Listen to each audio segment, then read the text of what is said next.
উলামায়ে কেরাম যারা নাকি আছেন তারা হলেন রাসূলুল্লাহ সাল্লাল্লাহু আলাইহি ওয়াসাল্লামের ওয়ারিস, আম্বিয়াদের ওয়ারিস, নবীদের ওয়ারিস। সে সম্পর্কে রাসূলুল্লাহ সাল্লাল্লাহু আলাইহি ওয়াসাল্লাম হাদিস শরীফের মধ্যে বলেছেন, قال رسول الله صلى الله عليه وسلم العلماء ورثة الأنبياء। और যারা নাকি উলামায়ে কেরাম আছেন তারা নবীদের ওয়ারিস, নবীদের ওয়ারিস।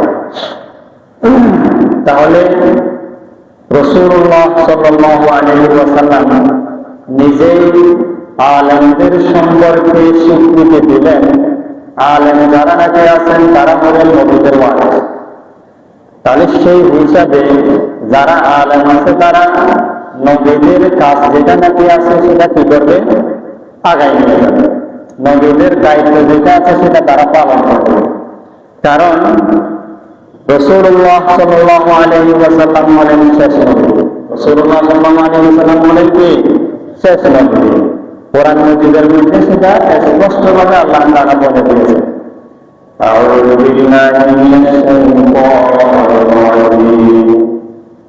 মা কানা মুহাম্মাদুন আবা আহাদিন মিন রিজালিকুম ওয়ালাকিন রাসূলুল্লাহি ওয়া খাতামান নাবিয়্যিন।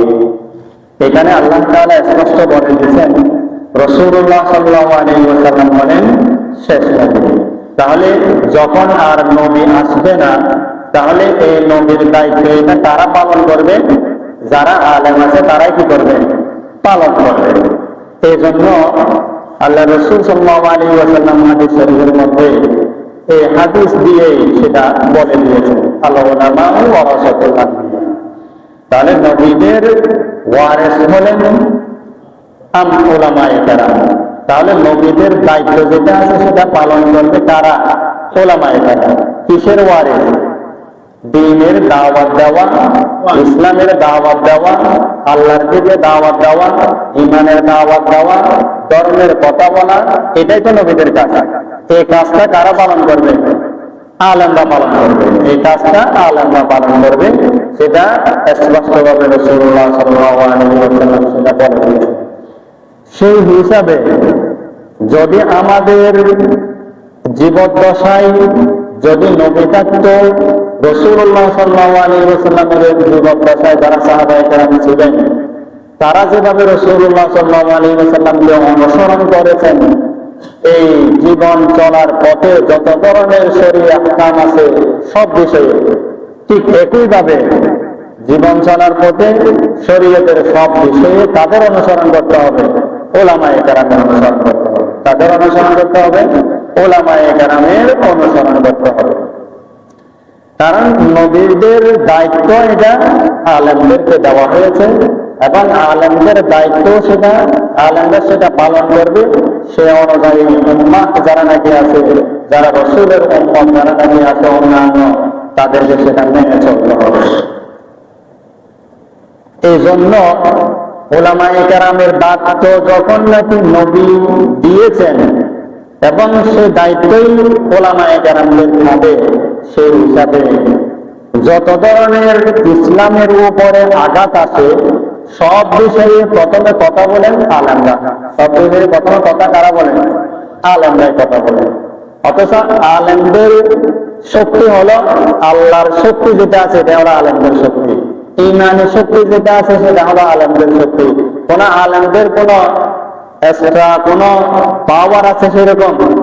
কোন এক্সট্রা সেনাবাহিনী আছে, পুলিশ বাহিনী আছে, র্যাব বাহিনী আছে, এরকম কি আছে না? নাই।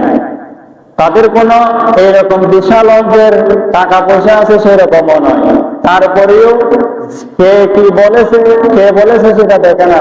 ইসলামের উপর আঘাত আসলে কেউ যদি ইসলামের মধ্যে কোন ধরনের গুমরাহি সৃষ্টি করতে চায়, তার বিরুদ্ধে সর্বপ্রথম প্রতিবাদ যেটা আছে সেটা আলেমরা করে। তার মানে এই নয় মানে আলেমরাই প্রতিবাদ করবে এবং আলেমরাই সবকিছু করবে, অন্যরা সহযোগিতা করবে না, সেরকম না। আলেমরা প্রতিবাদ করবে, ঠিক আছে, সেটার সমাধান, সেটার সঠিক, সেটা আলেমরাই বলে দিবেন। বাকি অন্যান্য যারা নাকি আছেন তাদেরকে কি করতে হবে? সহযোগিতা করতে হবে। এবং আলেম যারা নাকি আছেন তাদের দায়িত্ব হলো সঠিক যেটা আছে সেটা উম্মতকে বলে দেওয়া, সঠিক যেটা আছে সেটা উম্মতকে দেখায় দেওয়া, সঠিক পথ কোনটা সেটা দেখায় দেওয়া। আল্লাহ তাআলার কাছেও আলেমরা জবাবদিহিতা করবে সেটা।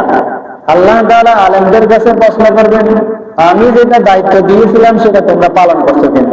তার মানে সঠিক দিন এটা মানুষের কাছে তোমরা পৌঁছেছো কিনা? আর যারা নাকি আছেন আলেম ছাড়া যারা নাকি আছেন তাদের কাছে আল্লাহ তাআলা প্রশ্ন করবেন, আলেমরা যেটা বলেছে সেটা তোমরা অনুসরণ করেছো কিনা? তাহলে দুই ফরিকের দায়িত্ব দুইটা, দুই গ্রুপের দায়িত্ব কি? দুইটা।